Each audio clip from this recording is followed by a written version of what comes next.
ये तो हम सब जानते हैं कि पोल्यूशन की वजह से दुनिया का कबाड़ा हो रहा है, पर इस सच्चाई को ऐसे इग्नोर करते हैं जैसे कबूतर आंखें बंद करके बिल्ली को। पर अब इस पोल्यूशन की वजह से दुनिया का क्या होगा और लोग कैसे गुजारा करेंगे, ये जानने के लिए आज की एक्सप्लेनेशन एंड तक सुनिएगा। सीजन की शुरुआत होती है तो हमें बताया जाता है कि 40 साल पहले एक बड़ा सा सितारा धरती से टकराया, जिससे बहुत तबाही हुई और आधी धरती समुद्र में डूब गई। कोरिया एक सहरा बन गया और पूरी आबादी के 1% लोग ही जिंदा बच सके थे। जिंदा बचने वालों के लिए पोल्यूशन यानी प्रदूषण इतना बढ़ गया था कि ऑक्सीजन के लिए मास्क इस्तेमाल किए जाते थे। सब कुछ खत्म होने के कारण लोगों को 3 हिस्सों में बांट दिया गया, लेकिन रेफ्यूजीज को किसी कैटेगरी में नहीं रखा गया था, जिस कारण वो लूट मार करके अपना गुजारा करते थे। अब हम डिलीवरी मैन को देखते हैं, जिनका काम ऑक्सीजन और जरूरत की चीजें हर जगह पहुंचाना था। डिलीवरी मैन को बहुत स्ट्रॉन्ग होना पड़ता था, क्योंकि उनको लुटेरों से सामान को बचाना पड़ता था, जिसमें उनकी जान को भी खतरा था।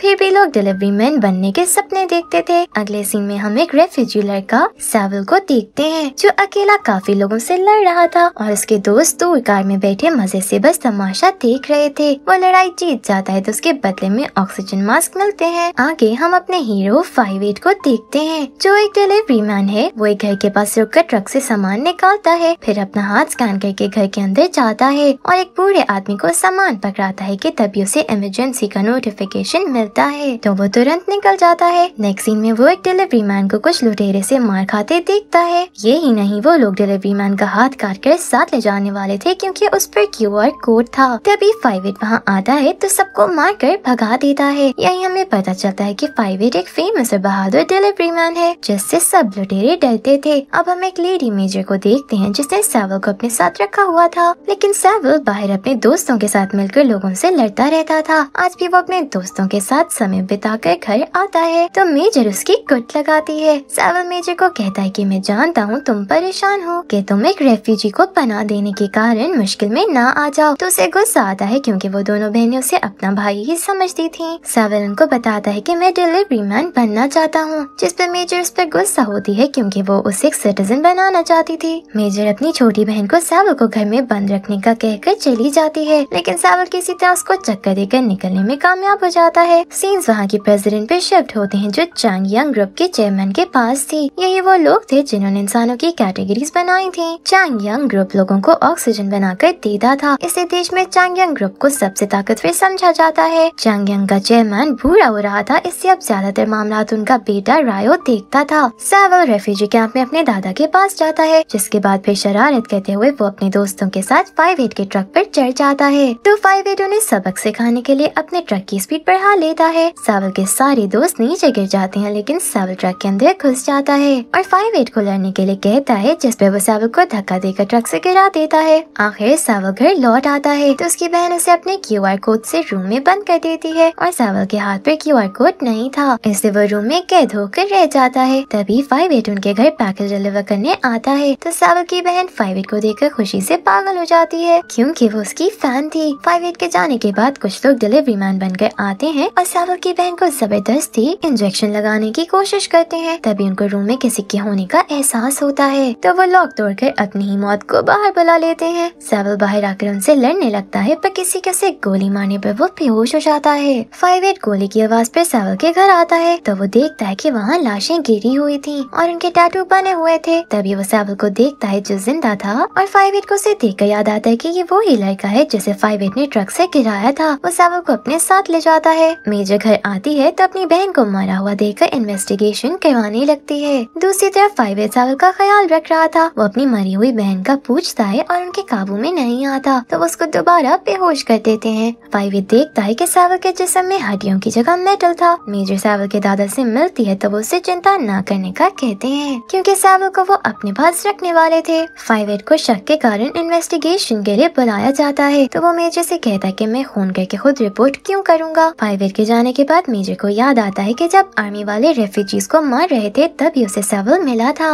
मेजर से सैवल मिलता है जो अपनी बहन को खोने पर बहुत उदास होता है। वो जिंदगी से काफी मायूस हो चुका था और लुटेरों के पास जाकर उनसे कहता है कि मुझे मारो, जिसके बाद वो बेहोश हो जाता है, तो उसके दादा उसे अपने साथ ले जाते हैं। डिलीवरी मैन रात को एक बिल्डिंग में जाते हैं, तो वहाँ बच्चों पर एक्सपेरिमेंट किया जा रहा था। वो लोग सब बच्चों को छुड़ा लेते हैं। 58 अगले दिन सैवल के दादा के पास आकर उनको बताता है कि सैवल की उम्र के 100 से ज्यादा बच्चों को अगवा किया जा रहा है। वहाँ से जाते हुए 5-8 को एक आदमी मिलता है जो टैटू वाले ग्रुप का था और बच्चों पर किए जाने वाले एक्सपेरिमेंट के बारे में जानता था। 5-8 उससे पूछता है, लेकिन तभी उस आदमी की आंखों में कुछ चमकता है और वो मर जाता है। सैवल काफी दिन बाद होश में आता ही है तो उसकी हालत काफी बुरी थी, लेकिन वो अपने दादा और दोस्तों की मदद से जिंदगी की तरफ लौटने लगता है। डिलीवरी मैन की जरूरत होती है जिस बारे में पोस्टर बनते जाते हैं, तो सैवल तक भी वो पोस्टर पहुंच जाता है। वो उस पोस्टर को लेकर 5-8 के ट्रक के सामने जाकर खड़ा हो जाता है, तो 5-8 भी उसको अपने सामने खड़ा देखकर ट्रक की स्पीड बढ़ा देता है और उसे हिट कर देता है। हमें एक फ्लैशबैक दिखाया जाता है जब मिलिट्री वाले रेफ्यूजीज को मार रहे थे और 5-8 भी उन रेफ्यूजीज में से एक था। वो मिलिट्री वालों का मुकाबला तो करता है, लेकिन एक फौजी की गोली उसे लगती है और जब उसे होश आता है वो सब रेफ्यूजीज की लाशों के साथ पड़ा हुआ था। वो देखता है कि मिलिट्री वाले उन लाशों को जलाने लगे थे कि तभी एक लाश के पास पिस्टल देखकर 5-8 सब मिलिट्री वालों को मार डालता है। प्रेजेंट में सैवल 5-8 के ट्रक के नीचे आ जाता है, लेकिन वो ठीक होता है। वो 5-8 से डिलीवरी मैन बनने के लिए कहता है तो 5-8 उसको एक लोकेशन का बताता है। सैवल बहुत खुश होता है क्योंकि उसका सबसे बड़ा सपना पूरा होने वाला था। 5-8 सैवल की पिक्चर सब डिलीवरी मैन को दिखाता है और उनको बताता है कि इस तरह के बच्चों पर एक्सपेरिमेंट किए जा रहे हैं। सैवल के जिस्म में हड्डियों की जगह मेटल है, इसी कारण उसका जख्म जल्दी भर रहा है। 5-8 मेजर से मिलता है तो वो उसे मरने वाले आदमी का बताता है जो 5-8 को कुछ बताने वाला था लेकिन फिर मर गया। 5-8 मेजर से कहता है कि मुझे विश्वास है वो मरा नहीं है, बल्कि उसे राज ना खोलने के डर से मारा गया है।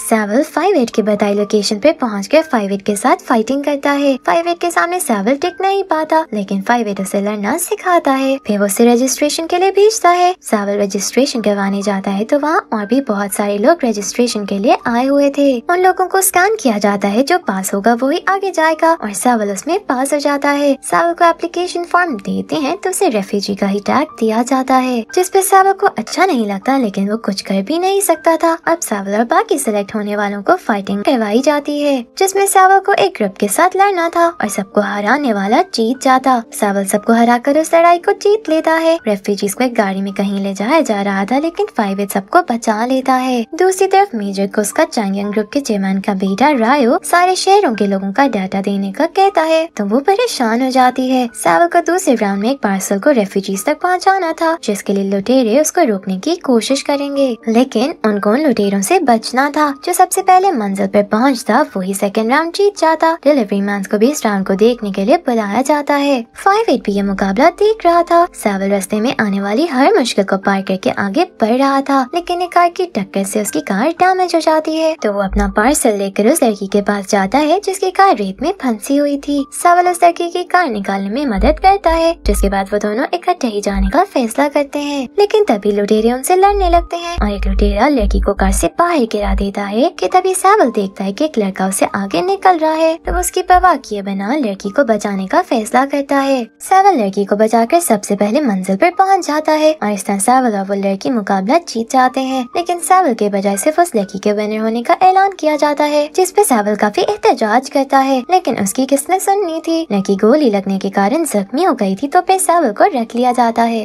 रायो मेजर से डेटा मांगता है तो वो पर्सनल डेटा देने से मना कर देती है, लेकिन उसे ऊपर से फोन आता है तो वो देने के अलावा कुछ नहीं कर सकती। दूसरी तरफ 5-8 अपने डिलीवरी मैन के साथ मिलकर एक शहर के जनरेटिंग यूनिट को उड़ा देता है, तो रायो गुस्से से पागल हो जाता है। उसका मकसद रेफ्यूजी से छुटकारा पाना था, क्योंकि उसकी नजर में रेफ्यूजीज इंसान ही नहीं थे, तो उन पर ऑक्सीजन जाहिर करने का कोई फायदा नहीं था। इसलिए वो मेजर से सबका डाटा ले चुका था ताकि सब रेफ्यूजीज को चुन चुन के मारा जाए। सैवल को फाइनल राउंड की लड़ाई लड़नी थी, जिसके बाद ही वो डिलीवरी मैन बन पाता। उस लड़ाई के लिए बहुत सारे रेफ्यूजीज लाइव फाइट देखने के लिए जगह जगह इकट्ठे होते हैं, जिसके लिए उनको खाना और ऑक्सीजन मास्क भी दिए जाते हैं। 5-8 डिलीवरी करने जाता है जब कुछ कार्स वाले उससे टकरा जाते हैं कि ये वही टैटू वाले लोग जो पकड़े जाने पर खुद को मार लेते थे। 5-8 सबको मार मार कर उनके लीडर की गर्दन से टैटू की जगह पर घाव लगाता है, तो उसे चिप मिल जाती है जिसके जरिए उनको कंट्रोल किया जा रहा था। फिर वो उस आदमी को बांध कर उससे पूछगिछ करने लगता है कि तभी उस आदमी के फोन पे मैसेज आता है, तो 5-8 को पता चलता है कि आज सैवल की लड़ाई को लाइव देखने के बहाने सब रेफ्यूजीज को इकट्ठा किया गया है ताकि सबको मारा जा सके। 5-8 को विश्वास नहीं होता कि वो लोग इतना गिर सकते हैं। उधर लड़ाई के 2 राउंड हो चुके थे जो सैवल हार गया था। अब फाइनल राउंड हो रहा था जिसमें बिलाखिर सैवल हिम्मत करते हुए अच्छी फाइट करके अपने राइवल को मार गिराता है। दूसरी तरफ 5-8 लोगों का घटिया प्लान को नाकाम बनाने के लिए स्पीड से मुकाबले की जगह पहुंचने की कोशिश करता है, लेकिन लेकिन जैसे ही वो वहाँ पहुँचता है उसी वक्त एक ब्लास्ट के साथ सारे रेफ्यूजीज को उड़ा दिया जाता है। 5-8 को वो वक्त याद आता है जब उसने सारे मिलिट्री वालों को मारकर डिलीवरी मैन बनने का फैसला किया था। आज भी वक्त नहीं बदला था, मिलिट्री वाले रेफ्यूजीज को आज भी मारने के लिए तैयार रहते थे। लेकिन मेजर को ये सब बहुत दुख देता है। उसको समझ आ गया था कि रायो ने सब रेफ्यूजीज को फाइनल दिखाने के बहाने इकट्ठे करके मारा था। उसी वक्त सावर को पता चल जाता है कि उसका जख्म वैसा नहीं है जैसे आम इंसानों का होता है, जिसका मतलब था कि वो म्यूटेंट है। उसे याद आता है कि उसकी बहन की गोली लगने से मौत हो गई थी, लेकिन वो गोली के बाद भी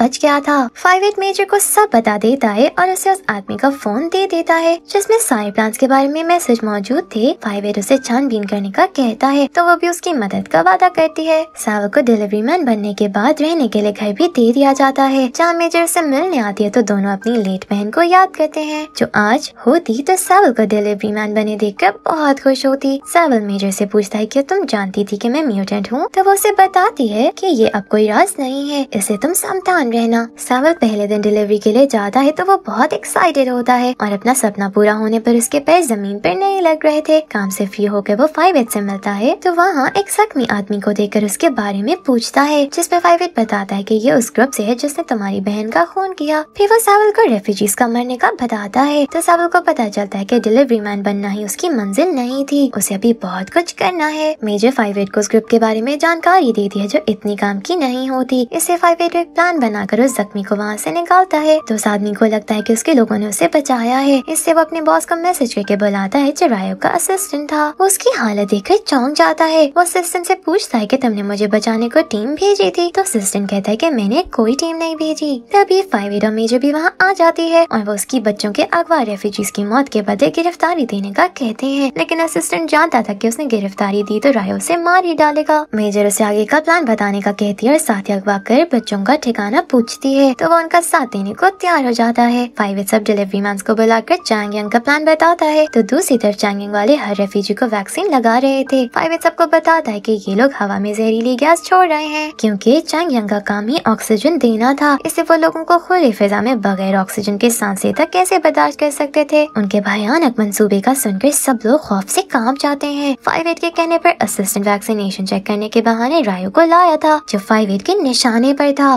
5-8 रायो को शूट करने ही वाला था कि जब कोई पीछे से आकर 5-8 पर पिस्टल टान लेता है। उसे 5-8 का एक साथी मार देता है, लेकिन तब तक हंगामा हो जाता है जिसके कारण रायो 5-8 की फायरिंग से बचकर निकल जाता है। रायो को पता चल जाता है कि ये सब डिलीवरी मैन कर रहे हैं जिसमें सावल भी शामिल है। उसे 5-8 की खबर नहीं होती, ऐसे वो सब डिलीवरी मैन को मारकर सावल को जिंदा पकड़ कर लाने का ऑर्डर देता है। मेजर चेयरमैन को उसके बेटे के करतूत बताती है तो वो कहता है कि मैं सारी जांच करवाऊंगा। दूसरी तरफ वैक्सीनेशन लगने वाले रेफ्यूजीज मरने लगे थे, यानी उसका मकसद किसी भी तरह रेफ्यूजीज की जान लेनी थी। चेयरमैन को अपने बेटे रायो के सारे गंदे कामों की खबर होते ही वो ऑक्सीजन प्लांट गवर्नमेंट के हवाले कर देता है और अपने बेटे के खिलाफ सबूत सरकार को दे देता है। रायो को गिरफ्तार करने मिलिट्री के लोग जाते हैं तो वो उनको मार देता है और अपने पिता से कहता है कि मुझे गिरफ्तार करवाने से बेहतर है आप मुझे अपने हाथों से मार दो। चेयरमैन उसे मार नहीं लगे थे कि जब रायो का एक आदमी चेयरमैन को मार देता है और उनका अगला निशाना प्रेसिडेंट को खत्म करना था ताकि उसके काले करतूतों को रोकने वाला कोई न रहे। रायो चेयरमैन बनते ही सारे डिलीवरी मैन को गिरफ्तार करने का ऑर्डर देता है क्योंकि उसे आतंकवादियों को ढूंढना था और उनके मिलने तक हर जोन की डिलीवरी बंद रखनी थी। तभी 5-8 और सावल लोगों को पता चलता है कि वैक्सीन करवाने वाले रेफ्यूजीज मर रहे हैं तो सावल और उसके दोस्त वैक्सीन करवाने वाले रेफ्यूजीज को रोकने जाते हैं तो वहाँ काफी हड़बड़ मच जाती है जिसके कारण लोग डर कर भाग जाते हैं। सावल का एक दोस्त मर जाता है तो वो उसके पास बैठकर रोने लगता है कि तभी एक मिलिट्री वाला उसके सर पर मारकर उसे बेहोश करके साथ ले जाता है। रायो को पता चलता है कि एक रेफ्यूजी कैंप में वैक्सीन नहीं लग सकी तो वो कहता है कि सब रुकावट पैदा करने वालों को एक साथ उड़ाना होगा। मेजर को सावल के पकड़े जाने का पता चलता है तो वो 5-8 के ग्रुप के साथ मिलकर अपने भाई को बचाने जाती है। उधर रायो ने सावल को इंजेक्शन लगा दिया था और अब वो उस पर एक्सपेरिमेंट करने वाला था। 5-8 और मेजर अपने ग्रुप्स के साथ चांग यांग के हेडक्वार्टर पर हमला कर देते हैं। रायो एक्सपेरिमेंट लैब में था तो 5-8 भी वहाँ पहुँच जाता है जिससे बचने के लिए रायो सावल को वहाँ से लेकर निकल जाता है। प्रेसिडेंट भी एक मीटिंग के लिए उसी बिल्डिंग में थी जब उनके सामने ही रक्षा मंत्री को अरेस्ट कर लिया जाता है तो रायो के सब लोग डर जाते हैं। रायो ये देखकर और तबाही लाने वाला था लेकिन 5-8 उसके सर पे पहुंच जाता है और उसे शूट कर देता है। वो लोग लैब से उन सब बच्चों को निकाल लेते हैं जिनको अगवा करके उन पर एक्सपेरिमेंट किया जा रहा था। सब लोग वहाँ से निकल आते हैं तो वो बिल्डिंग जलकर राख हो जाती है। प्रेसिडेंट इस सब के बाद स्पीच देती है और फैसला करती है कि अब इंसानों की कैटेगरीज नहीं बनाई जाएंगी और रेफ्यूजी सब समेत सबको बराबर हकूक दिए जाएंगे।